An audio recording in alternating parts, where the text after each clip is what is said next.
Itu kan bahas tentang peminatan Kang. Itu tuh berarti tuh peminatan sama skripsi itu harus sesuai Kang? Iya benar, harus sesuai, diusahakan.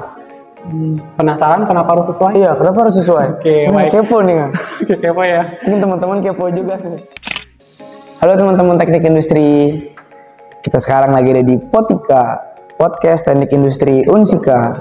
Bersama saya Gusti Muhammad Ingwariansyah sebagai host, biasa dipanggil Ingwe dari angkatan 2021. Buat teman-teman, saya di sini nggak sendiri nih. Saya lagi sama narasumber yang emang dia sudah berpengalaman di dunia yang akan kita bahas untuk kali ini, tentang berjudul skripsi. Halo Kang Billy. Halo Ingwe. Sehat Kang? Sehat. Alhamdulillah sehat. Ingwe sehat juga Kang. Oke, sehat ya. Ini Kang Billy lagi ada kesibukan apa nih Kang? Kesibukan paling kerja ya sama kuliah aja. Oh, kerja sama kuliah. Berarti emang hari ini emang kosong Kang hari ini? Hari ini ada sih kegiatan praktikum penutupan. Tetap padat ya Kang ya? Tetap padat. Jadi gini Kang, kan kita kan baru di awal podcast Kang ya. Kita apa saja tuh kenalan dulu Kang sama teman-teman dari teknik industri. Boleh Kang Billy kenalan dulu? Oke, boleh. Ya, halo teman-teman teknik industri. Perkenalkan, nama saya Billy Nugraha dari angkatan 2016. Oke, kita udah sama Kang Billy dari alumni dari angkatan 2016 guys. Jadi gini Kang, kan Kang Billy ini udah semangat banget nih kan ya buat hari ini Kang.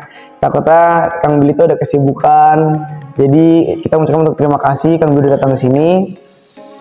Jadi kita tuh mau bahas hari ini tuh tentang skripsi Kang. Skripsi. Iya, tentang skripsi. Kalau boleh tahu Kang Billy ini tuh nyusun skripsi itu dari semester berapa Kang? Oke. Nyusun skripsi itu dari semester 7. Semester 7 ada yang biasa kita ketahui itu namanya seminar proposal. Sempro. Sempro atau anak-anak sekarang bilang ya. Nah, sempro itu lebih ke arah persiapan sebelum skripsi yang benar-benar detailnya. Gitu. Jadi tahapan awal tuh ada di sempro di semester 7 gitu. Jadi di sempro itu tuh bahas tentang apa aja Kang? Bahasnya hanya beberapa saja. Bab 1, bab 2, bab 3. Kalau misalkan kita ketahui kan skripsi itu sampai bab 6 ya. Nah, ini hanya setengah dari babnya dulu gitu. Jadi nggak full. Jadi awalannya dulu nih skripsi kita mau gimana gitu. Tapi bisa Kang, jadi kayak pas waktu presentasi itu emang presentasinya buat bab 1, bab 2, bab 3. Iya, benar. Bab 1 dan bab 3. Itu kalau boleh tahu Kang Billy itu skripsinya tuh berapa lembar Kang? 1000 ada? Enggak Oh, dikira 1000. Mungkin kalau 1000 bisa dibilang kalau 3 rangkap itu disatuin pasti 1000 ya. Tapi kalau satu rangkap kan dibutuhnya kan 3 rangkap tuh. Satu buat kita, satu buat universitas, satu buat fakultas gitu. Jadi 3 rangkap kalau digabung itu ada 1000. Tapi kalau misalkan satu rangkapnya kurang lebih 400 halaman. Udah kayak kitab Kang ya, 400 halaman. Jadi Kang, ini kita tuh ada beberapa pertanyaan nih Kang buat Kang Billy tentang dunia perskripsian. Jadi tuh kan ada teman-teman kita yang emang baru nyusun skripsi Kang. Dari Kang Billy itu lebih bagusnya tuh Kang nyusun skripsi itu dari semester berapa Kang? Nyusun skripsi itu bagusnya adalah ketika kita di semester 6. Kenapa? Kenapa di semester 6? Karena di situ sudah ada beberapa mata kuliah peminatan yang kita sudah ketahui. Kalau di teknik industri seperti yang kita ketahui ya teman-teman, bahwasannya itu ada 4 mata kuliah peminatannya. Yang pertama ada ergonomi, yang kedua ada sistem manajemen industri, yang ketiga ada manufaktur, dan yang keempat ada yang namanya supply chain management atau SCM. Gitu. Jadi setidaknya di semester 6 itu sudah ada basic knowledge-nya dari semester 1 sampai semester 5. Nah, dari semester 6, 7, 8 itu bisa kita lakukan research lebih mendalam lagi gitu. Berarti lebih baik itu di semester 6 Kang? Iya, menurut saya semester 6 lebih baik. Terus Kang, buat dari skripsi ini itu ada nggak Kang hal-hal yang emang harus diperhatiin banget tuh dari awal pembuatan gitu Kang? Udah nentuin apa gitu di awal pembuatan Kang? Oke, itu pastinya ada sih ya. Hal-hal yang harus diperhatikan itu ada dan tergantung dari individunya masing-masing. Kalau versi atau pengalamannya saya sendiri, hal yang paling penting diperhatikan adalah judul daripada penelitian kita, skripsi kita itu tentang apa. Jadi poin pentingnya adalah judul. ketika judul sudah diketahui, maka kita tinggal memahami cara judul itu agar terrealisasikan seperti apa. Gitu. Jadi paling pentingnya adalah di judul. Setelah itu dari judul kita mau membuat yang namanya tahapan. Seperti yang tadi saya sampaikan, agar judul itu terrealisasi seperti apa. Biasa di dalam karya ilmiah atau skripsi sering disebut namanya adalah metodologi penelitian. Nah, metodologi penelitian lah yang benar-benar harus kita pahamin point of view-nya. Gitu, di situ. Oh, berarti kalau emang ada pilihan nentuin, ada nih orang nentuin pilihan judul dulu tuh metode dulu ya, itu lebih baik tuh judul dulu kan ya? Iya, menurut saya judul dulu. Kalau misalkan nih, ibarat sehari-hari ya, kayak Ingwei, mau makan. Ya. Nah, Ingwei kan harus tahu dulu ya menu makanannya mau apa, gitu kan. Nah, perihal alat dan bahan, isi makanannya itu hanya bahan tambahan saja. Gitu. Kalau misalkan kita nggak tahu mau masak apa, kita bingung ke dapur kan ya. Mau mikirin apa, mau buat apa. Itu kalau misalkan ada judul, oh saya mau masak nasi goreng nih. Nah nanti alat dan bahannya apa nih? Kita ada penggorengan, ada dan lain sebagainya. Gitu. Karena itu semua adalah namanya metode penelitian. Kalau misalkan kita analogikan dalam kehidupan sehari-hari. Gitu. Berarti itu lebih baik itu judul terlebih dahulu. Iya, gitu kan? benar judul dulu. Nah, berarti kalau judul terlebih dahulu kan langkah-langkah apa yang bisa dibuat biar judul ini tuh bagus gitu kan? Kita nentuin judul tuh yang tepat gitu. Buat selanjutnya itu gimana? Oke. Judul yang tepat itu mengikuti dengan perkembangan ilmu pengetahuan dan teknologi saat ini. Nah, kenapa nih harus mengikuti perkembangan iptek sekarang? Karena dari iptek sekarang itu merupakan referensi untuk yang akan datang. Tentu saja dari situ judul kita akan tertarik untuk orang-orang yang mau membaca. Misalkan kajiannya yang saat ini sedang ramai tentang apa nih beritanya? Menurut Ingwei? Tentang ini Kang, Jakarta tenggelam. Oke, Jakarta tenggelam tahun yang akan datang. Iya, jadi kita disuruh bikin kota dalam air. Nah, gitu kan. Oke, nah dari situ itu bisa kita lakukan kajian analisis. Tapi benar atau tidak nih menurut badan BMKG menyatakan demikian atau menurut sumber-sumber referensi.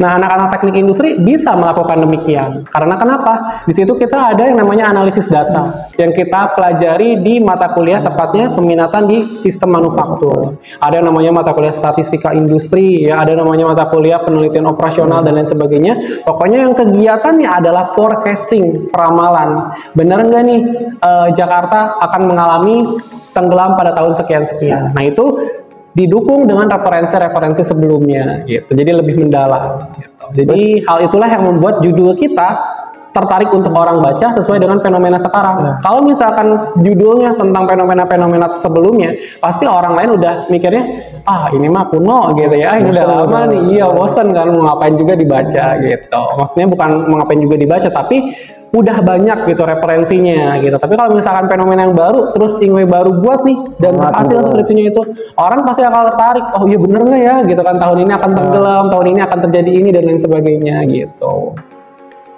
Berarti kan yang sebelumnya kalau pengen buat judul tuh harus research dulu gitu kan? Iya benar, jadinya nggak sembarangan ya teman-teman ya. Jadi harus ada bahan pendukung gitu. Jadi nggak asal kita nentuin mau buat A mau buat B. Nah sesuai juga dengan kemampuan kita, sesuai juga dengan peminatan kita nih. Kita di teknik industri mau minatnya apa dari sekian banyaknya peminatan yang ada. Jadi nggak asal langsung kita ambil sana sini, tapi ujungnya malah kita nggak paham dengan skripsi kita. Jadi itu pentingnya harus kita menyesuaikan. Nah, berarti kan bahas tentang peminatan, Kang. Itu tuh berarti tuh peminatan sama skripsi itu harus sesuai, Kang? Iya, benar, harus sesuai. Diusahakan. Penasaran kenapa harus sesuai? Iya, kenapa harus sesuai? Oke, baik. Kepo nih, Kang. Kepo ya. Ini teman-teman kepo juga nih. Iya, nah, kenapa harus sesuai gitu ya? Karena memang apa yang sudah kita pelajari, apa yang sudah kita dapat dari Bapak Ibu dosen kita di kelas, nah itu kita semua tuangkan dalam karya ilmiah yang disebut skripsi. Kalau misalkan kitanya tidak minat, mau gimana skripsinya nantinya? Pasti yang jatuhnya adalah asal-asalan. Nah, lebih daripada itu, kalau misalkan sesuai dengan peminatan kita, passionnya kita, nanti ketika kita berkesempatan untuk berkarir di dunia industri ataupun melanjutkan ke pendidikan selanjutnya, bakal lebih terarah. Kita tahu nih tujuan kita tuh kemana. Gitu. Jadi nggak asal kita nggak sesuai peminatan, itu malah berantakan nantinya. Karir kita juga nggak tahu ke depannya gimana. Kita ngambil A, taunya kerjanya di B. Nah banyak kan ya kasus-kasus yang seperti itu. Banyak yang bilang katanya, oh saya kuliah salah jurusan nih. Nah padahal salah jurusan itu atau salah hal lainnya dikarenakan tidak sesuai peminatannya mau kemana gitu. Nah berarti kan kalau kita nggak sesuai gimana Kang? Misalkan kita emang udah milih nih, tapi pas kita nyusun skripsi, oh salah, itu gimana Kang? Oke, kalau misalkan salah, ya udah berarti jalan satu-satunya apa? Ngulang. Iya, ngulang, kita batalkan lagi gitu. Kalau ngulang balik lagi ke semester peminatan lagi Kang? Enggak, kalau misalkan ngulang itu masih diberikan kesempatan sama Bapak Ibu dosen pembimbing biasanya. Pak, Bu, mohon maaf nih, ternyata setelah saya pelajari lebih dalam, kok saya agak kurang ya peminatannya di sini, agak kesulitan nih. Nah, biasanya Bapak Ibu dosen nggak langsung, oh iya silakan aja ganti gitu, enggak. Biasanya dibimbing dulu, oh kira-kira kesulitannya di mana gitu kan. Dibimbing sama beliau kalau misalkan memang udah nggak ketemu titik temunya di mana, ya udah berarti ganti judulnya. Nah, pada saat ganti judul itu ya kita harus lebih cepat lagi berarti geraknya. Kalau kemarin kan sifatnya nyicil tuh ya dari semester 7, bab 1, bab 3. Di semester 8, bab 4, 5, 6-nya kita mau lanjut. Nah, kita stuck di situ, kita bingung mau ngapain. Nah, itu boleh sebenarnya mau diganti lagi, tapi dengan catatannya itu harus dari bab 1 lagi. Nah, terkejar nggak nih targetan kita? Kan kita mau lulus 4 tahun. Ingwe mau lulus berapa tahun? 4 tahun Kang? Iya, 4 tahun. Berarti harus kejar gitu kan ya. Jangan lama-lama. Gitu. Berarti Kang, kalau kita emang nanti itu pas sudah nyusun setelah sempro nih mau nyusun terus emang kita nggak sesuai, berarti emang benar-benar harus ngulang dari awal lagi gitu Kang? Iya, ngulang dari bab 1 karena kenapa? Metodenya udah pasti beda, ya judulnya udah pasti beda. Masa iya mau ngelanjutin yang sebelumnya? Ya enggak? Iya benar. Iya benar ya. Berarti tuh metode tuh ada apa aja Kang? Tadi kan bilang Kang Billy itu metode tuh beda Kang. Metode tuh ada apa aja Kang? Metode itu secara umumnya ada 3. Metode penelitian kuantitatif, metode penelitian kualitatif, sama metode campuran antara kualitatif dan kuantitatif. Nah, kita sebagai bagian dari Saintek, tepatnya teknik industri, kita mau fokus yang kemana nih?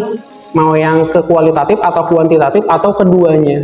Gitu. Itu nyusunnya tuh dari awal Kang, emang pas dari judul gitu. Iya, dari awal. Iya, dari bab 1, dari judul aja udah ngikutin untuk metodenya nanti. Jadi biar saling berkaitan satu sama lain, terintegrasi. Gitu. Kalau contoh skripsi yang make kuantitatif tuh gimana? Kalau kuantitatif, nah oke. Ingwe orangnya suka perhitungan nggak?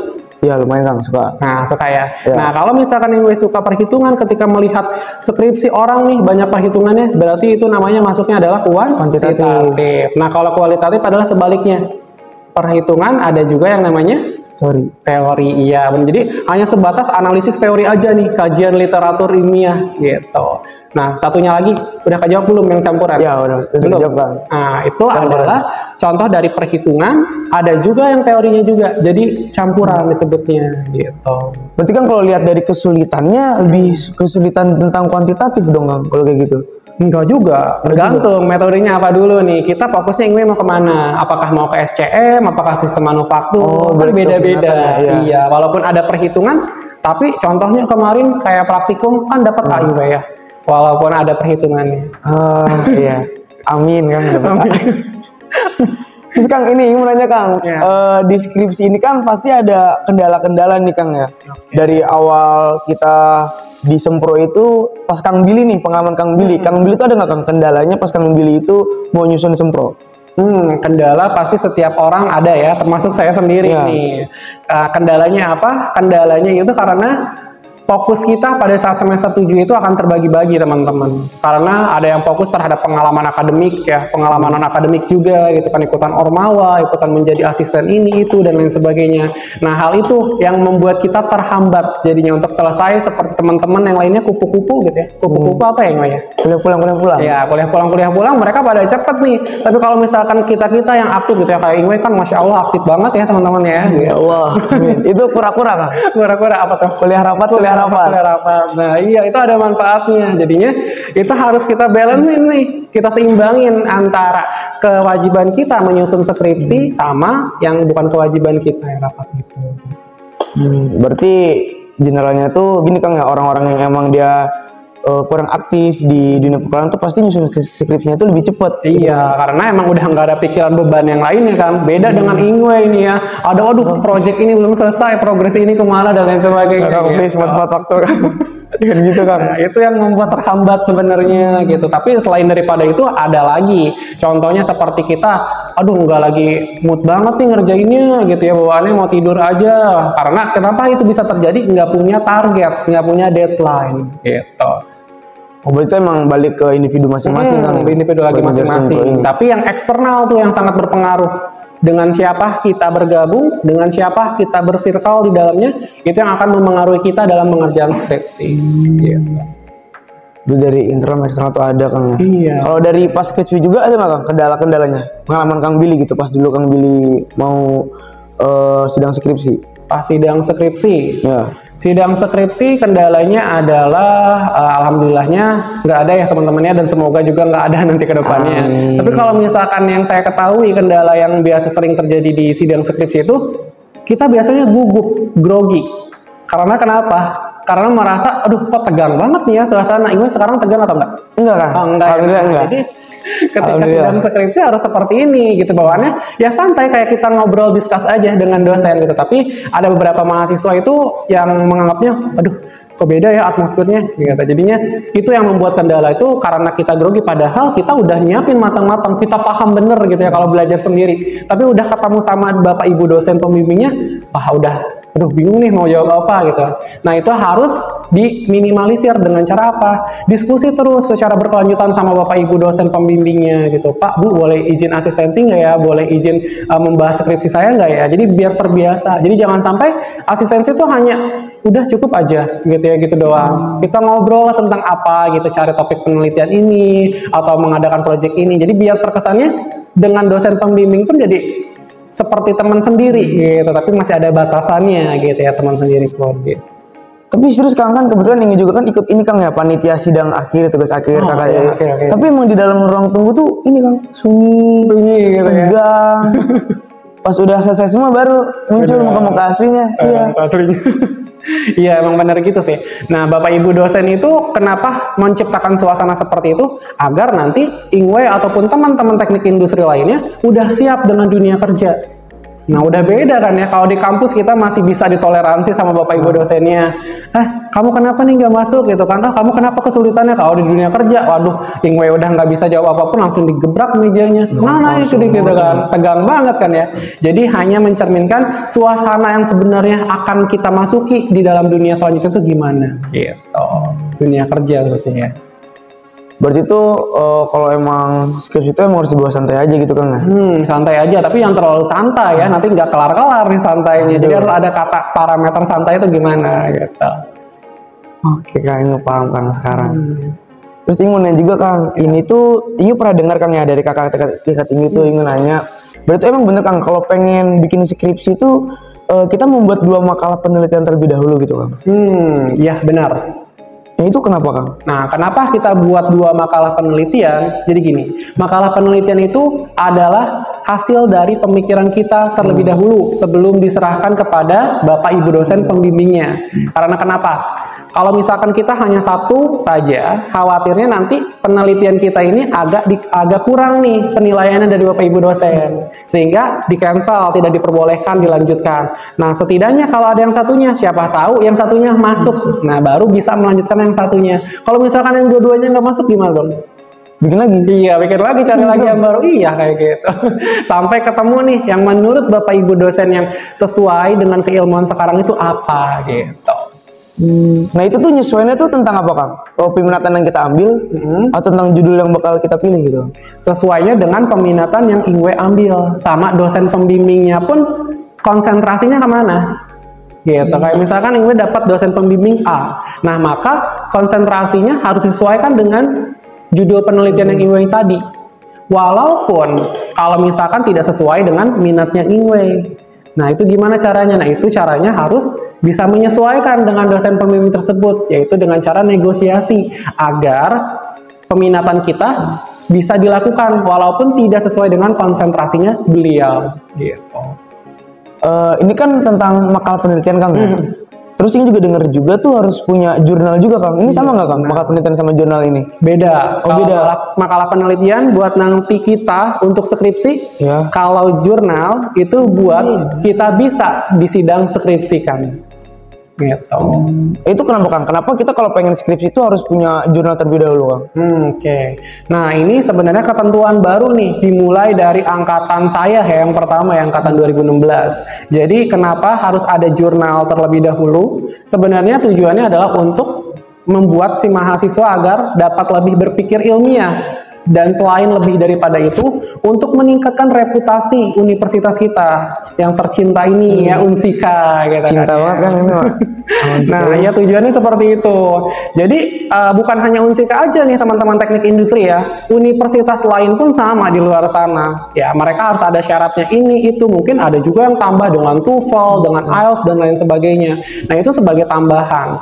Nah, itu untuk menjadi motivasi kita ke depannya nanti di dunia kerja. Kalau misalkan kita nggak punya jurnal, kita nggak pernah akan tahu nih cara berpikir ilmiah seperti apa, cara menyampaikan secara sistematis gimana. Nah, dari situlah ditentukannya dibuat jurnal, skripsi dan lain sebagainya. Tujuannya adalah untuk menjadikan diri kita lebih baik lagi dari segi logisnya, sistematisnya dan lain sebagainya gitu. Jadi tujuannya hanya seperti itu. Jadi jadikanlah syarat untuk sidang skripsi. Agar kenapa? Jadi lebih baik itu menyusun jurnal ilmiah dulu sebelum sidang skripsi agar terlatih teman-teman ya, terlatih dulu nih di jurnalnya sebelum nanti yang bener-bener intinya skripsinya gitu.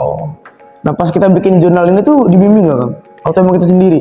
Pas bikin jurnal itu ada yang bisa kita sendiri, ada juga yang dibimbing. Itu tergantung nanti Ingwe seperti apa atau teman-teman teknik industri nih. Kalau misalkan mau dibimbing ya berarti minta nanti ke Bapak Ibu dosen yang sedang luang waktunya, yang sedang tidak sibuk. Datang ke ruangan dosen, Pak Bu boleh nggak ya dibimbing tentang penelitian ini? Saya berhubung minat di sini dan melihat konsentrasi Bapak Ibu ada di sini gitu. Berarti tuh tentang yang makalah yang 2 tadi sama jurnal ini beda gitu Kang? Beda. Nah itu ada kayak minimal bikin jurnal berapa gitu Kang sebelum skripsi? Minimalnya cuma 1. Oh tetap 1 Kang. Terus akreditasi Sintanya teman-teman ya, itu akreditasi Sintanya 6 minimalnya. Waktu itu 4 kan ya, waktu angkatan saya. Nah itu sekarang sudah diturunkan menjadi 6 Sintanya. Jadi udah agak lega ya sekarang ya, Ingwe lega. Alhamdulillah Kang, lega banget ini. Lega ya. Ini nggak terlalu pusing Kang. Iya.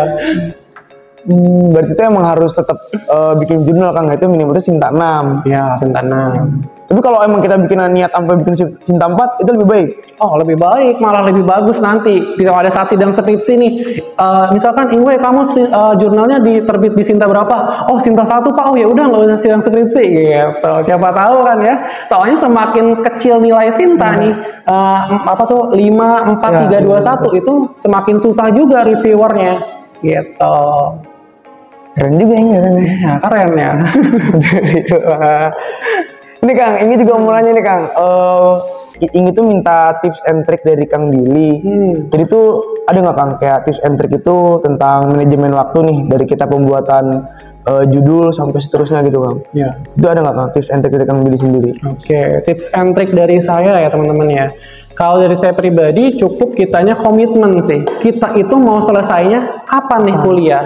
Kalau misalkan udah ada targetan kayak gitu, kita udah pasti ada deadline harus tersendiri nih, harus selesai. Lebih daripada itu, kita harus sering rajin follow up ke Bapak Ibu dosen pembimbing kita. Jadi jangan sampai Bapak Ibu dosen yang malah follow up kita. Nah, jadinya harus dari kitanya sendiri inisiatif. Pak, Bu, sedang sibuk tidak ya hari ini? Sedang di kampus nggak ya? Kalau ada, boleh dong Pak, Bu, saya izin bimbingan. Nah, itu akan mempercepat progres kita kan ya. Dibandingkan Bapak Ibunya yang manggil kita, bahkan ada yang kasus kelupaan yang akhirnya malah nanti kita baru sidangnya di semester selanjutnya. Nah, Ingwe maunya lulus 4 tahun atau 4 tahun Kang, 4 tahun. 4 tahun ya. Nah, harus rajin bimbingan ya teman-teman teknik industri juga gitu. Itu tips and trick yang paling umum banget harus orang-orang ketahui. Kalau kitanya malas asistensi ya mau kapan kita lulus kan ya. Gitu. Paling itu sih kalau dari saya yang prioritas itu adalah komitmennya kita sama rajinnya kita menjadi dosen untuk terus follow up sama dosen gitu. Dari pengalaman Kang Billy Kang ya, Kang Billy tuh waktu nyusun skripsi itu pernah ngerasa kayak buntu nih, itu pernah nggak Kang? Pernah pastinya, bingung kan ya, pasti teman-teman teknik industri nantinya pun akan bingung. Nah itu karena kenapa? kita pikirannya kemana-mana gitu. Karena ada aktivitas lainnya gitu. Itulah yang menyebabkan kita buntu sebenarnya. Tapi lebih daripada itu, buntunya karena kitanya nggak paham dengan metodenya. Nah, maka daripada itu, yang pertama adalah kita tentukan judulnya dulu. Dari judul itu menyebutkan metodenya. Nah, dari metode itu kita pahami nih benar-benar. Jadi ketika pada saat di bab 4, 5, dan 6, ketika hasil daripada skripsinya, kita udah tahu. Dibandingkan kalau misalkan kita nggak paham dulu nih metodenya, pasti nanti bakal jadi bingung nanti ke depannya gitu. Makanya adalah yang namanya sempro. Semester 7 itu difokusin bab 1, 2, 3. Tepatnya di bab 3 nih, metode kita tuh gimana gitu. Kalau dari kuliah itu kan ada nggak mata kuliah itu emang ngedukung itu kan tentang metode-metode ini gitu, atau kita harus nyari sendiri gitu? Oke, baik, pertanyaannya bagus. Nah, itu ada sebenarnya di semester 2 kalau kurikulumnya saya ya teman-teman ya. Kalau di kurikulum saya tuh semester 2 tuh namanya karya tulis ilmiah, tata tulis karya ilmiah ya, ada. TTKI ya. Nggak tahu Ingwe ada nggak ya? Ada, itu ada. Nah, tata tulis karya ilmiah itu hanya dasar sebenarnya, basic knowledge aja untuk kita mengetahui apa jenis paper, skripsi gitu ya. Nah, ada yang lebih mendetail lagi nih teman-teman pada saat teman-teman nantinya di semester 6. Namanya adalah metodologi penelitian teknik industri. Di situ nanti dijelaskan perihal metode-metodenya apa oleh Bapak Ibu dosen pengampu di mata kuliah tersebut gitu. Berarti emang ada mata kuliah penunjangnya gitu? Ada penunjangnya gitu. Tapi itu kembali lagi nih ke kita di dalam kelasnya. Ingwe suka merhatiin Bapak Ibu dosennya nggak? Alhamdulillah suka, Kak. Nah, pasti bisa nanti teman-teman ya. Tapi kalau misalkan Ingwe-nya enggak, ya pasti bakal nggak ngerti juga nanti metodenya. Gitu. Berarti itu harus emang tetap, berarti di mata kuliah itu emang harus tetap fokus kan nggak? Iya. Karena itu buat menunjang kita selanjutnya. Penunjang kita, karena nanti dosen pembimbing udah nggak bakal terlalu detail lagi karena basic knowledge-nya diharapkan sudah didapat di semester 6 gitu. Tuh teman-teman ya, jangan suka cabut kelas. Dengerin kata Kang Billy teman-teman. Ini lagi gini juga Kang. Menurut Kang Billy itu ada nggak Kang poin-poin tambahan untuk sidang skripsi dari Bapak Ibu dosen Kang? Kok kan nih ada nilai plus nih, ini skripsinya gini nih nilai plus jadi lebih dipercepat, itu ada nggak Kang? Kang Billy? Ada pastinya. Nah, di dalam isi penelitian kita, di dalam skripsi kita, jangan hanya satu metode atau analisis aja, tapi harus dieksplor, ditambah lagi dengan metode lain. Kalau misalkan kita sudah nentuin nih metodenya A, nah di A ini kita tambah, kita combine dengan analisis yang lainnya. Beda ya antara metode sama analisis. Metode itu adalah caranya. Nah, ketika didapatkan hasilnya, nanti di sini kita melakukan analisis nih. Analisisnya nanti ada banyak. Nah, disitulah ada yang disebut sebagai novelty. Novelty apa yang tahu nggak? Kurang tahu Kang, novelty novel ya. Iya, novel. Nah, novelty itu adalah keterbaharuan teman-teman ya. Jadi keterbaharuan dari penelitian kita yang berbeda dengan penelitian orang lain. Kalau penelitian orang lain metodenya satu, analisisnya satu. Tapi kalau Ingwe nanti metodenya satu, analisisnya 5. Nah, itu added value, nilai tambah gitu. Berarti itu emang semakin banyak analisis sama metode tuh emang bakal nilai tambah itu semakin banyak gitu kan? Iya, benar. Jadi nilai tambah, ini anak rajin banget ya Ingwe-nya ya teman-teman ya. Tebel skripsi juga makin nambah berarti ya? Enggak juga, ya, jangan juga, sampai nanti cuma gambar doang nih dipul-pulin gitu. Enggak, yang penting isinya sama kitanya paham gitu ya. Ntar efek gila gitu, 400 kan. Nangis kali Kang 400. Ini gimana Kang? Kan tadi kan soal ngomong dosen pembimbing Kang ya? Iya. Ada Kang, tips and trick itu Kang biar dosen pembimbingnya nih enak gitu Kang. Buat nyari dosen pembimbing yang enak, ada nggak Kang? Dari Kang Billy sendiri, pengalaman Kang Billy. Oke, semua dosen pembimbing di teknik industri itu baik-baik teman-teman ya. Hanya aja stigma-stigma nih dari orang-orang yang tidak bertanggung jawab, suka bilang kemana-mana gitu. Jadi tenang aja ya, nggak ada Bapak Ibu dosen yang mau mempersulit teman-teman. Yang mempersulit itu adalah diri kita sendiri yang males untuk mengerjakan skripsi. Jadi nggak pernah ada di Unsika khususnya teknik industri Bapak Ibu dosennya malah mempersulit. Tapi untuk tips and triknya biar teman-teman lancar skripsinya, Ingwe mau tahu? Mau Kang, mau banget ya. Oke. Ilmu. Oke. Nah, jadi biar lancar itu adalah yang pertama etikanya kita.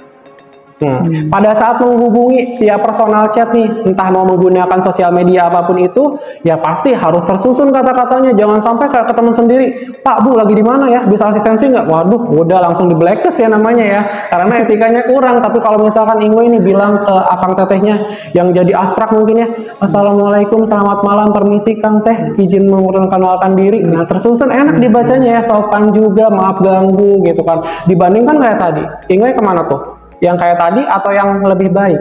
Lebih baik. Lebih baik. Nah, kayak gini ya teman-temannya, contoh nih, dicontoh infonya ya. Jadi itu nomor satu adalah etika. Dari etika itu nanti Bapak Ibu dosen malah senang nih dapat mahasiswa bimbingannya. Waduh, kok ramah banget ya, baik banget, sopan banget. Dan beliau pun pasti setuju untuk Ingwe diluluskan karena udah cocok nanti ketika kerja di dunia industri gitu. Kalau misalkan masih songong anaknya gitu ya, masih kurang etikanya, nanti lulus dari sini malu-maluin nggak? Malu-maluin lah ya. Unsika jadi, waduh, Unsika kok lulusannya kayak gini gitu kan, gitu paling. Berarti dari awal tuh emang udah mulai deket sama dosen gitu kan ya? Iya, tapi jangan deket banget ya teman-teman ya, ada parameternya. Ada batasan kan? Iya, ada batasan. Makasih Kang, itu ilmu yang bagus banget Kang. Ini juga mau nanya lagi Kang. Ini ada pertanyaan dari teman-teman itu dari Muhammad Rosyad Zaki. Dia tuh nanya tentang pertanyaan apa yang bakal sering diajukan oleh dosen penguji kan? Oke, bagus ya Kang Rosyad ya. Ini tahu dari mana nih referensinya nih? Nah, nggak tahu Kang, makanya nih saya mau nanya ke Kang ini. Yang biasa sering ditanyakan oleh Bapak Ibu dosen pembimbing itu ketika sidang, sepengalaman saya pribadi gitu ya teman-teman, itu ada di bab 3 di metode penelitian atau metodologi penelitian. Karena kenapa? Itu sebenarnya di luar daripada hasil dan pembahasan. Karena itu kan cara-caranya nih. Nah, cara-caranya itu harus kita pahamin gitu.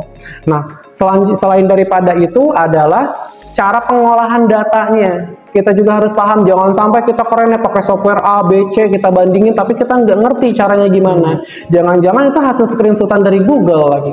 Nah, Ingwe lebih senang yang ngerjain sendiri atau dari Google?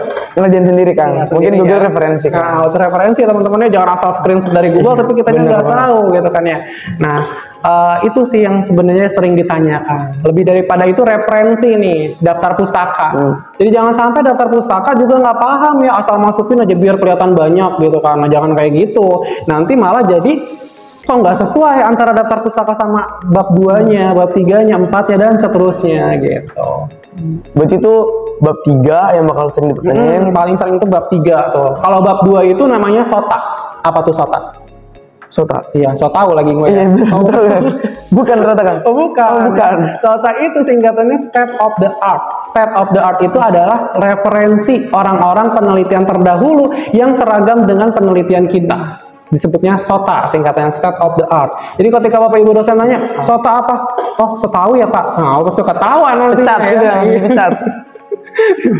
Nah, jadi state of the art. Jadi kumpulan literatur yang menyerupai atau sama dengan penelitian kita. Itu di bab 2 itu Kang. Itu di bab 2. Gini Kang, mungkin bakal balik lagi Kang pertanyaan awal ya. Ini baru ada pertanyaan dari Ingu sendiri. Kan gini Kang, kita kan udah nyusun bab 4, 5, 6. Tapi kok nggak sesuai sama metode yang kita susun di bab 3? Itu gimana Kang? Bisa kita revisi? Bisa direvisi selagi masih masa tahapannya bimbingan, itu masih bisa aja. Walaupun udah sempro. Iya, walaupun udah sempro masih bisa terus. Bahkan nanti ketika udah mau nyusun skripsi, ketika dapat dosen pembimbing 2-nya agak kurang nih di bab 1, 2, 3-nya, kita masih bisa revisi.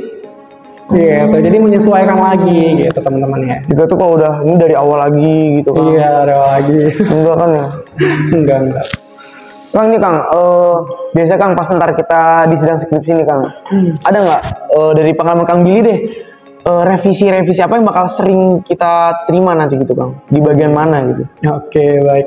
Revisinya adalah di bab 2 biasanya paling banyak itu. Studi literaturnya. Biasanya dimulai dari tahun penelitiannya yang udah lama banget, yang kusem gitu ya. Terus juga sama hasil metodenya, kerangka berpikirnya di bab 2-nya dan lain sebagainya. Nah, itu yang sering biasa banyak direvisi. Lebih daripada itu adalah penulisan. Ya, penulisan ilmiah ini susunannya gitu kan. Waduh, kok berantakan ya, padahal udah nyusun berapa kali nih karya ilmiah. Ini udah nyusun berapa kali praktiknya? Udah nyusun 7. Oh, 7 teman-teman ya, pas udah hafal bener ya. cara nyusun penulisannya. Insya Allah. Gitu. Kebetulan megang laporan kan. Laporan, nah iya gitu ya. Jadi hal-hal basic laporan tuh kayak penulisan, misalkan ada typo, ya ada yang belum ditebalkan bahasa asing dan lain sebagainya, itu harus disesuaikan. Berarti Kang dosen itu lebih fokusnya tuh malah ke bab awal lah Kang ya? Bukan Iya, ke bab di bab awalnya dulu dipahamin dulu nih, bener nggak nih mahasiswanya paham sebelum nanti ke isinya, karena isinya kan lebih menantang lagi. Gitu, kalau misalkan bab awalnya belum paham, pasti isinya nanti bakal bingung. Gitu, terusnya bab 3-nya nih, yang sering direvisi itu. Gitu.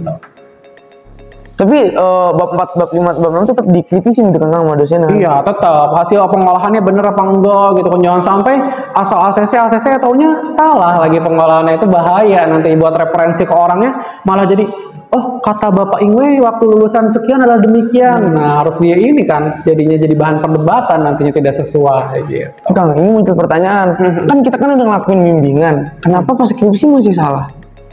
Kenapa pas skripsi Iya, masih salah? pas kita mau presentasi gitu Kang. Oke, nah kenapa bisa terjadi seperti itu? Itu karena kitanya belum paham benar dengan skripsinya kita.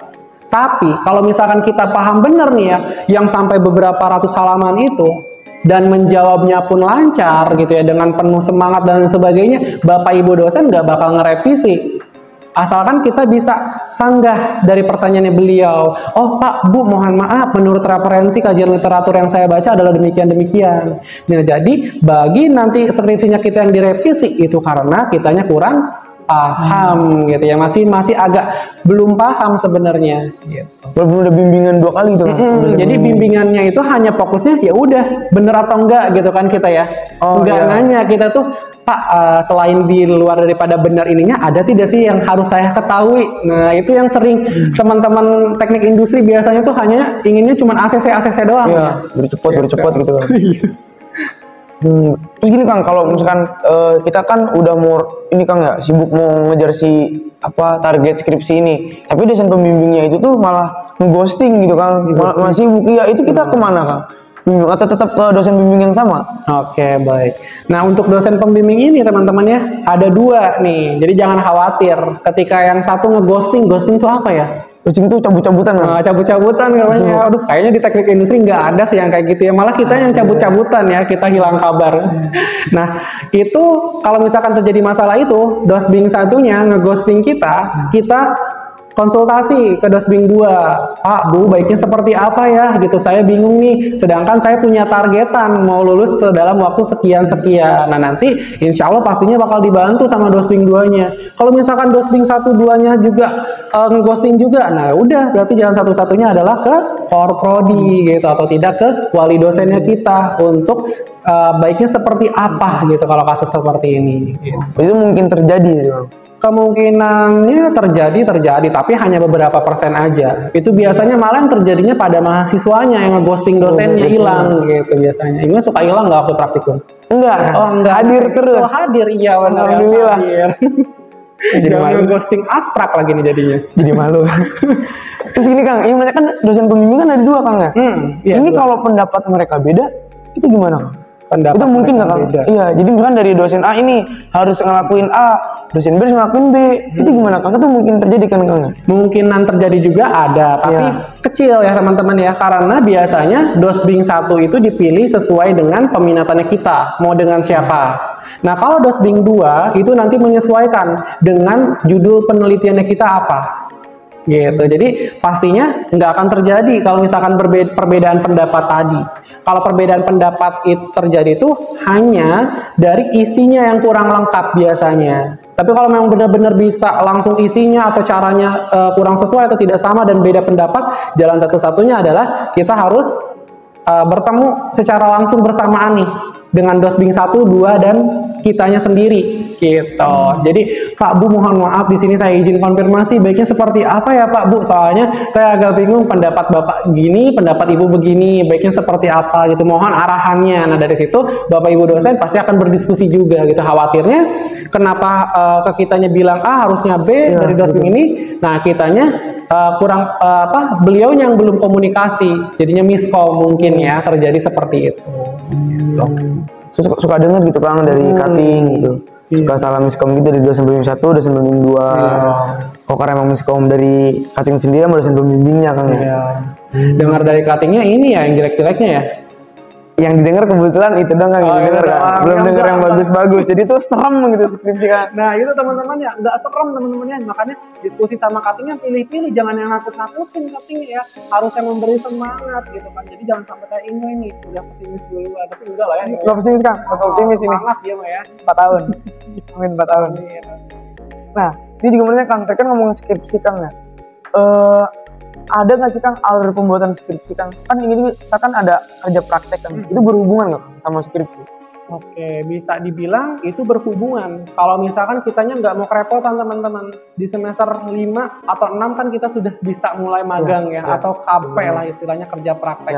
Nah, sekalian nih kita mencari data, kita mengumpulkan data yang dibutuhkan, itu buat nanti bekal kita di semester 7. Oleh sebab itu tadi yang seperti saya sampaikan, dari semula semester 6 sebenarnya yang bagusnya. Karena ketika kita KP, biar nanti kita udah nggak kerepotan lagi nyari tempat mau di mana, di PT apa, di UMKM apa, di tempat wilayah apa gitu. Berarti Kang data KP ini dipakai buat skripsi gitu? Data KP itu sebenarnya hanya awalnya aja, nggak penuh kayak skripsi. Jadi dia hanya analisis kerja aja kalau KP. Nah kalau skripsi itu lebih mendetail. Nah jadi data-datanya kita filter nih, mana yang buat di KP, mana buat yang di skripsi atau di TA. Kalau misalkan sama ya berarti nanti plagiat diri sendiri ya, itu bahaya nih, perlu dinotis sama teman-teman ya. Jadi harus kita filter mana yang mau ditunjukin di KP, mana yang ditunjukin di TA atau tugas akhir atau skripsi itu. Berarti itu tetap berhubungan, cuma tuh emang beda datanya gitu kan? Iya, beda datanya. Berarti kita tuh harus nyari data lagi kan buat skripsi gitu? Iya, kalau bisa lebih bagusnya adalah nyari data lagi sesuai dengan peminatan kita. Jadi biar nggak balik lagi nih nyari tempat-tempat penelitian lagi. Gitu. Paham. Terus ada lagi Kang, pertanyaan nih Kang. Dari Muhammad Raffi Sena. Oh, Kang Raffi. Iya, Kang Raffi Kang. Jadi tuh skripsi itu kan kita nyusun buat jangka panjang kan? Itu tuh buat apa? Sebagai syarat tugas akhir doang atau emang buat kelanjutan gitu Kang? Buat kelanjutannya ke depannya itu gimana Kang? Oke, baik, bagus pertanyaan Kang Raffi ya. Nah, jadi hasil daripada skripsi ini nantinya akan dipakai untuk pengembangan karir kita teman-teman ya. Kalau misalkan skripsinya sesuai dengan passionnya kita dan kita kebetulan melamar dengan posisi yang sesuai dengan isi dari skripsi kita, itu akan sangat terpakai sekali teman-teman. Jadi ketika interview tuh kita nggak akan ngeblank banget ya, kita nggak akan kosong banget. Contohnya kita melamar di bagian QC atau Quality Control. Nah sedangkan untuk tugas akhirnya kita, skripsinya kita juga tentang pengendalian kualitas. Nah ketika user, ketika HR nanya tentang ini, itu dan lain sebagainya, ada kaitannya. Setidaknya kita udah paham basic knowledge-nya dari skripsinya kita. Gitu. Pasti yang tadi katakan Raffi, katakan rencana jangka panjang, iya benar. Nanti akan terpakai buat nanti kita di dunia kerja. Oleh sebab itu harus sesuai dengan passion-nya kita, minatnya kita tuh mau kemana sebenarnya. Berarti itu emang buat kita di dunia kerja nanti skripsi ini Kang? Akan terpakai. Jadi bukan hanya kenangan terindah gitu ya. Doang. Lulus langsung udah tinggal. Iya benar. Terus Kang ini tuh pernah denger juga nih Kang dari cutting. Katanya tuh kalau mau lulus itu minimal tuh harus udah 144 SKS Kang ya. Nyelesain. Terus nggak boleh ada nilai D sama E. Nah kan di kurikulum sekarang itu kan, ini kan 2021 ini kan beda kan Kang ya sama 2022. Itu gimana Kang? Teman-teman INWI gitu yang emang punya dia nilai D atau E itu gimana? Oke. Nah ini pertanyaannya agak susah nih teman-teman. Susah nih. Khawatirnya kenapa saya salah lagi jawabnya ya. Yang punya kewajiban yang bisa menjawab itu adalah koordinator program studi, Korprodi ya biasanya. Jadi lebih tahu kemananya. Tapi kalau misalkan memang dalam satu angkatannya itu ada beberapa mahasiswa yang masih mengulang nilainya kurang atau dinyatakan tidak lulus, itu masih bisa diadakan kelas. Jadi kelas tersendiri untuk kurikulum yang sebelumnya. Gitu. Karena memang kurikulum sebelumnya mau ini hapus ya dengar-dengar ya. Iya, ya udah diganti dengan kurikulum yang baru. Iya. Oh, mau itu mau ranah Korprodi gitu kan? Itu ranahnya beliau nih. Khawatirnya saya agak salah nih jawabnya ya. Tapi intinya gitu ya. Jadi minta ini aja konsultasi ke wali dosennya mungkin ya, atau tidak langsung ke korprodinya, baiknya seperti apa ya Pak Bu, itu mengingat di semester depan sudah tidak ada lagi mata kuliahnya gitu. Kita balik ke pertanyaan Kang Rapi gitu Kang ya. Tadi kan ini kan buat ngejenjang kita yang lebih selanjutnya Kang. Ya. Jadi gini Kang, kalau tipe skripsi tentang jenjang karir itu misalnya kita membuat skripsi itu mengenai supply chain, itu jenjang karirnya itu apakah akan sama gitu Kang? Misalnya kita bikin manufaktur, tapi kita nanti pas kerja itu supply chain itu kepake nggak Kang? Nah, itu sesuai dengan apa yang kita daftar pada saat lokernya. Balik ke kita sendiri nyesuaiin. Iya, ambil lagi, jangan sampai Ingwe minatnya apa? Ingwe tuh sekarang tuh lagi suka di ini Kang, manufaktur. Oke, manufaktur bagian bikin desain alat gitu. bikin desain alat ya. Nah, terus ada loker nih. Ingwe asal yang penting kerja dulu atau sesuai dengan minat Ingwe?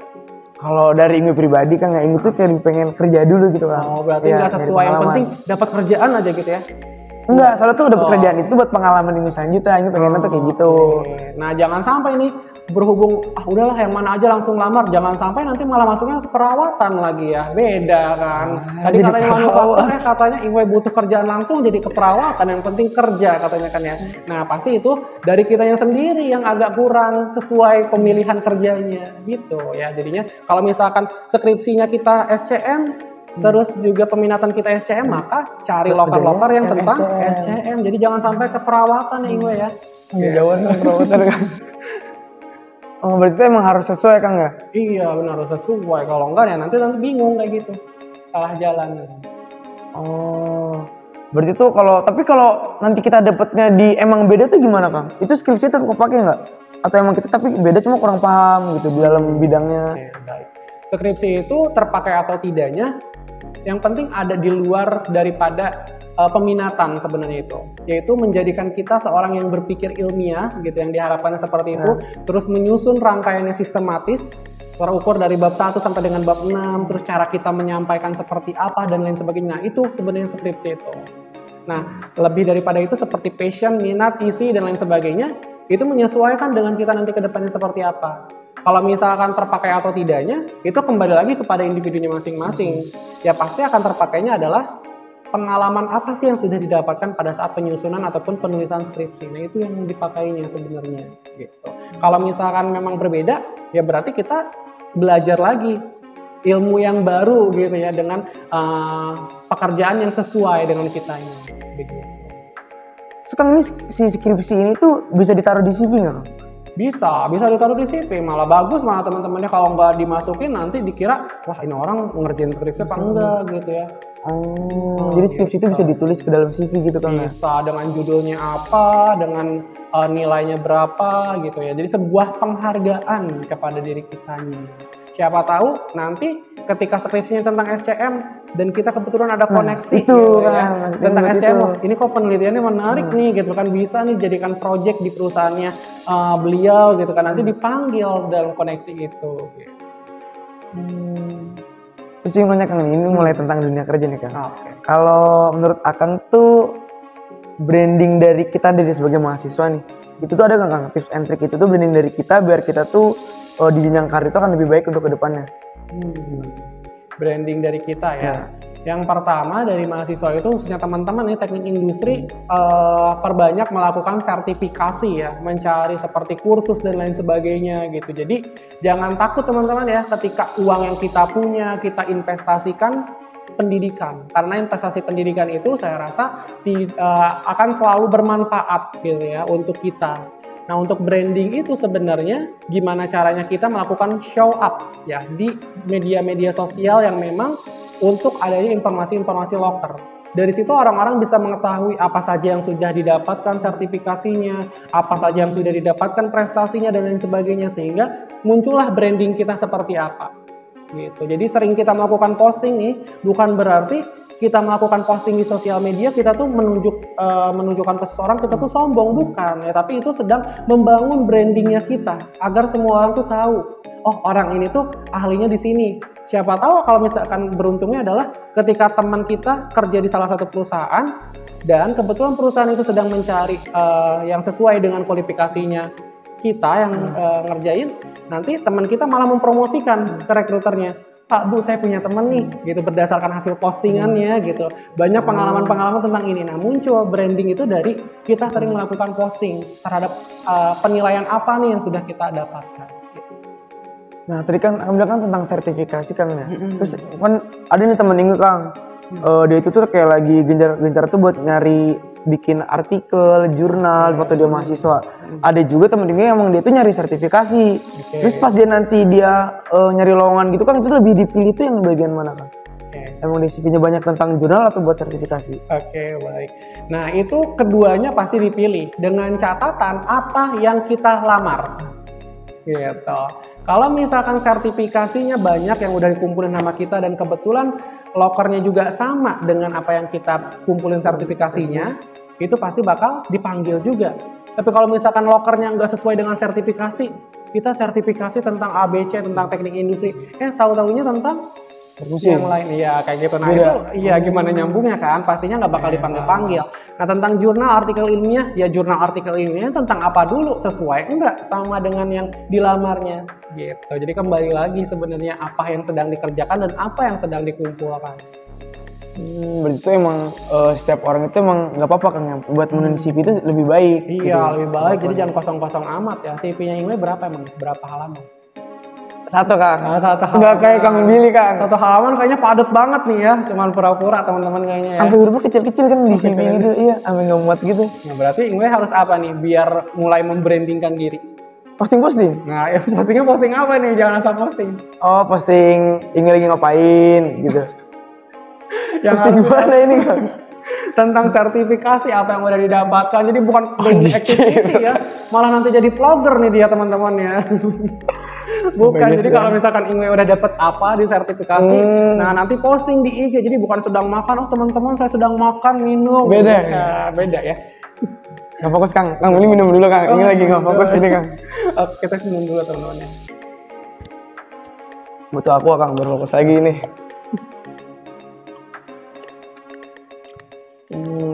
Berarti tuh kalau yang penting itu tuh CV Kang ya, buat kedepannya itu ya? Ya, CV itu sebagai kunci awalnya.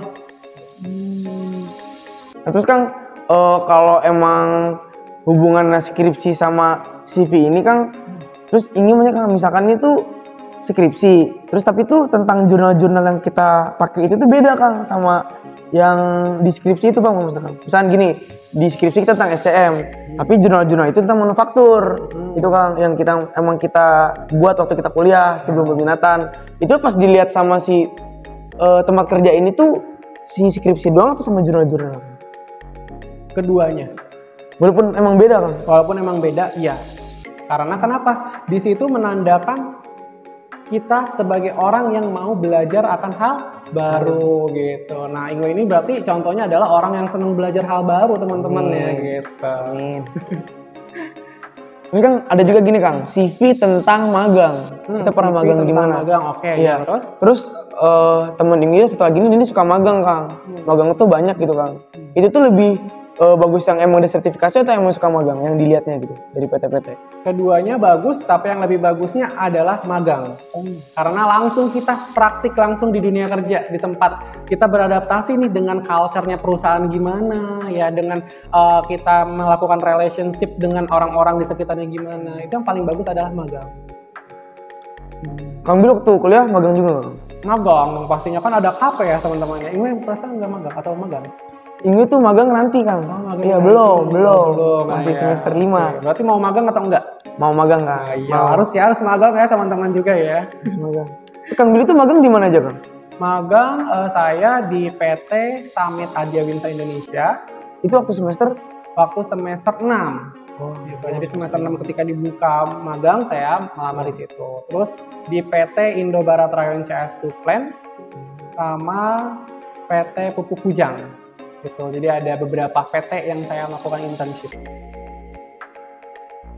Nah, terus Kang ini, menurut Kang, waktu Kang Billy di tempat magang yang kedua itu di semester berapa Kang? Magang yang kedua itu semester 7. Semester 7, terus magang terakhir itu di semester 8. Nah kan Kang Billy kan pas semester kan magang Kang ya. Nah itu tuh kuliahnya gimana? Nah itu teman-teman ya, kuliahnya gimana nih kalau misalkan kita magang, kita kuliah gitu kan. Nah waktu dulu angkatan saya itu ada yang namanya kelas malam atau kelas sore. Jadi kita ngikut semuanya ke kelas malam, kelas sore. Tapi nggak tahu kalau angkatan yang gue ya atau angkatan teman-teman sekarang apakah ada apakah tidak. Gitu. Terus kita alihkan kan magang itu hari Senin sampai Jumat. Iya. Nah hari Sabtunya saya full online tuh kuliah praktikum.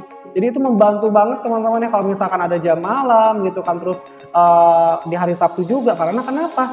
Kita bingung juga kan. Kita mau baik di perusahaan, kita mau baik juga di mata Bapak Ibu dosen.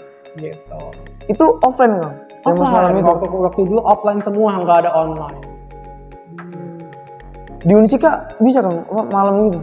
Waktu dulu, ya, waktu masih unsikanya masih rasa swasta gitu ya, karena masih 2 tahun baru merasakan negeri, itu masih ada kelas malam, kelas sore. Tapi sekarang kurang tahu ya, apakah masih ada, apakah tidak. Kemungkinan sih kayaknya udah nggak ada ya. Nah itu caranya kita tuh teman-teman mengatur strateginya seperti apa. Apakah mau izin setiap minggunya di hari Senin kita full padatkan mata kuliah, itu bisa juga konsepnya gitu. Ya tapi dengan catatan ya kita nggak bareng lagi sama teman sekelas gitu. Kita gabungnya ikut ke kelas lain kan. Berarti bisa kelas malam kan. Terus gini Kang, berarti kan waktu semester 7 kan Kang Billy magang. Kang Billy nyusun skripsi juga. Kuliah juga. Itu nggak bentrok Kang itu. Nah itu kembali lagi kepada kitanya dalam manajemen waktu nih seperti apa. Prioritasin yang mana harus prioritas cepat selesai, mana yang masih bisa kita tunda-tunda. Gitu. Kalau dari saya biasanya membuat jadwal aktivitas nih di jam segini sampai segini harus sudah selesai. Jangan sampai lebih, jangan sampai kurang. Agar kenapa? Aktivitas yang lainnya jalannya sesuai juga bersamaan. Gitu. Kalau misalkan manajemen time kita udah bagus, insya Allah nanti skripsinya juga bakal cepat selesai juga. Gitu. Tipes kan? Kenapa? Tipes. Tipes enggak tipes ya teman-teman. Maksudnya tuh padet banget kan. Paling cuman cenat-cenut kepala aja. Hal wajar ya, hal wajar. Ini kalau wajar. Dikira magang, kuliah skripsi tipes gitu kan. Dikira kan. Ini kayaknya dapat bocoran dari Akang Teteh yang salah lagi nih ya. Iya Kang, itu dia. Makanya ingin nanya ke Kang Budi tuh buat ngebenerin persepsi salah ini Kang. Gimana juga Kang ini, kita dalam dunia kerja lagi tuh ada nggak Kang tips langkah sukses dalam merintis karir buat fresh graduate yang udah kakak-kakak tingkat kita yang baru lulus gitu Bang. Langkah pertamanya gitu. Langkah pertamanya setelah kita sidang skripsi gitu. Oke, baik. Pertamanya sih pasti relasi ya. Relasi itu nomor 1 sih. Kalau kita punya kenalan gitu kan sama Akang Teteh yang udah bekerja di perusahaan sana sini dan kebetulan ketika kita melihat status hariannya ada loker nih, langsung kita, Kang Teh, boleh info dong Kang Teh gimana nih caranya biar masuk ke sini gitu, cara pengalamannya dan lain sebagainya. Nah, itu relasi tuh lebih nomor 1 ya. Makanya tadi nggak boleh jadi mahasiswa apa? Kupu-kupu. Iya, kupu-kupu ya, harusnya kura-kura ya, kuliah rapat jadi banyak relasi dibandingkan kupu-kupu terbang ke rumah aja dia pulang, nggak tahu dia ya gimana cara sosialisasi sama orang gitu. Jadi bagusnya jadi kura-kura ya, jangan jadi kupu-kupu. Kura-kura sidangnya 5 tahun, kura-kura sidang 6 nih ya, tahun. tuh, ketahuan lagi nih dari Akang Teteh yang salah gitu kan. Enggak Kang, Akang Teteh tempat aktor terus Kang, Akang Teteh ini Kang. Iya. Alhamdulillah. Nah jadi di awalnya adalah seperti itu relasi teman-teman ya. Dari relasi itu nanti bisa kemana-mana bercabang gitu. Itu paling penting. Emang berarti kan kalau kita emang abis sidang skripsi tuh nyari lowongan itu langsung diterima gitu Kang? Maksudnya gimana langsung ngelamar gitu bisa emang Kang? Nggak bisa, karena harus ada SKL dulu. SKL apa ini? Surat keterangan dulu. Oke, nah ini baru nih nanya ke Akang Teteh yang benar kali ini. Bener Kang itu Kang. Nah surat keterangan lulus ini sebagai administrasi awal untuk bisa kita lamar ke perusahaan. Kalau misalkan SKL ini belum dikeluarkan dan belum ditetapkan oleh dekan fakultas, itu belum bisa kita lamar-lamar di loker. Jadi harus ada SKL dulu minimal sebelum ke ijazah. Nah ijazahnya nanti menyusul ketika sudah ditandatangani oleh rektor universitas. Nah Kang, karena kita abis skripsi nih Kang, sidang, itu SKL langsung turun Kang? Belum, karena kan yang di sidang itu kan banyak ya, nama-namanya siapa dulu, nggak langsung tiba-tiba satset, zaman sekarang kan satset aja maunya, ini maunya gitu. Maunya gitu Kang? Oh, maunya gitu. Semoga gitu ya, kita doain aja Bapak Ibu dosennya atau Bapak tenaga pendidiknya bisa lebih cepat, katanya satset Pak Bu. Amin. Kang gini Kang, berarti abis skripsi itu ngapain Kang, abis skripsi itu tuh? Skripsi itu ngapain? Iya ngapain? Emang ada tindak lanjut dari skripsi atau gimana Kang? Oke, yang bagusnya adalah jangan jadi apa nih, kupu-kupu atau kura-kura lagi. Kayaknya biasa aja kan? Biasa aja. Keduanya. Nah, yang selanjutnya ketika sudah nyusun skripsi, itu kita harus rajin cari yang namanya webinar, workshop, ya kursus pelatihan. Buat apa? Nambah-nambah pengetahuan kita. Cara interview seperti apa, ya, cara menjawab pertanyaan interview baik dan benar seperti apa. Nah, itu pasti belum tahu kan ya? Ini udah tahu belum itu? Belum. Nah, itu pasti harus belajar teman-teman. Nah, pada saat masa ketika skripsi sudah selesai, sidang sudah selesai, dan menunggu SKL, nah masa-masa itu kita manfaatkan buat cara menyusun CV seperti apa, ya, belajar cara interview yang baik dan benar gimana, cara menjawab pertanyaan psikotes gimana, dan lain sebagainya. Karena kenapa? Itu tidak dipelajari di mata kuliah. Benar kan ya? Hanya sebagai teorinya saja, itu jadinya. Nah, ini juga ngeliat Kang ya, waktu yang jadi panitia sidang tuh ada namanya yudisium. Yudisium, Ya, itu tuh apa sih Kang yudisium tuh? Yudisium itu adalah sebuah sebuah rangkaian dari seluruh sidang skripsi. Jadi dinyatakan lulus tidaknya kita. Jadi di masa-masa itulah menegangkan nih, misalkan atas nama Ingwe ini mendapatkan nilai berapa terus dinyatakan lulus apakah tidak. Dan semua teman-teman kita yang pada saat satu sesi bersama dengan kita semuanya tahu kita lulus apa enggak. Nah, makanya teman-teman harus bisa lulus ya, jangan sampai enggak lulus. Pastilah bisa semuanya lulus ya, asalkan tadi kita rajin untuk melakukan asistensi dan bimbingan. Nah, kan kita waktu sidang skripsi kan ini Kang ya, di revisi-revisi. Itu kita ngasih ke siapa nanti setelah kita bener revisinya? Revisinya ngasihnya setelah ke dosbingnya lagi sama dosen penguji. Oh. Itu sesuai dengan dosen mana yang melakukan revisi. Setelah itu baru diterima gitu? Iya benar, tapi nanti dicek dulu nih revisinya udah sesuai apakah belum gitu, karena harus disesuaikan sama teman-temannya. Udah kesusun sih Kang alurnya tentang dunia skripsi ini. Justru 5 menit lagi Kang sama operator Kang. Oh 5 menit lagi. Iya aduh, udah mau nutup Kang ini. Lagi, padahal masih seru ya. Ini masih mau bincang-bincang lagi ya. Kang, masih banyak banget ini harus kita bincang-bincang. Iya aduh gimana dong nih jadinya? Ini kita tanya jawab 5 menit, disuruh sama operator tanya jawab 5 menit Kang. Nanya apa ini Kang? Ini dari teman-teman operator mau nanya nih sama Kang Billy. Malu Kang. Mungkin ini Kang ya, ada nggak Kang pesan-pesan dari Kang Billy ini buat teman-teman yang dia itu tuh baru mau nyusun skripsi, yang udah nyusun skripsi gitu Kang, buat tutup itu dari Kang Billy. Oke, baik.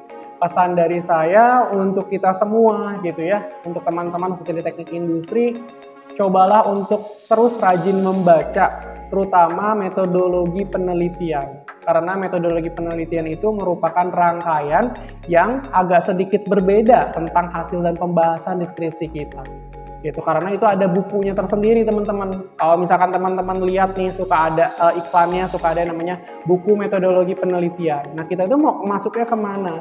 Mulai dari rangkaian alur penelitian, ya teknik pengambilan sampel, skala penelitian, instrumen data penelitian, dan lain sebagainya. Yang itu di luar dari bab 4 atau metodenya saja. Nah itu langkah awalnya adalah kita harus sering rajin membaca.